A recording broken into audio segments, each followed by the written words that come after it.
अस्सलाम वालेकुम रहमतुल्लाहि व बरकातहू। मैं खाकिर, आप देखें मेरा यूट्यूब चैनल।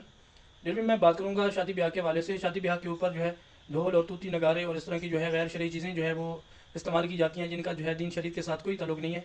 क्योंकि हमारे जो आबा व अजदाद हैं वो पहले शुरू में जो है हिंदू और सिखों के साथ रहते थे। हिंदू और सिखों के जो है रस्म रिवाज में ये चीज़ शामिल है। वो खुशी और गमी के मौके के ऊपर जो है इस तरह की गैर शरई चीज़ों का जो इस्तेमाल करते आ रहे हैं। इस तरह हमारे आबा व अजदाद उनके साथ रहते थे। ये रस्म रिवाज जो है मुसलमानों के यहाँ भी ये शुरू हो गया। तो मेरे भाई दोस्तों, इसका दीन शरीयत के साथ कोई ताल्लुक़ नहीं है। आज के नौजवान जो है वो शादी के मौके पर जो है ना अपने वालिदैन को जो है फोर्स करते हैं कि हमारी अगर शादी के ऊपर ढोल और ये तबले और संगियाँ और इस तरह की गैर शरई अगर चीज़ें नहीं हुई तो हमें शादी करनी भी नहीं है।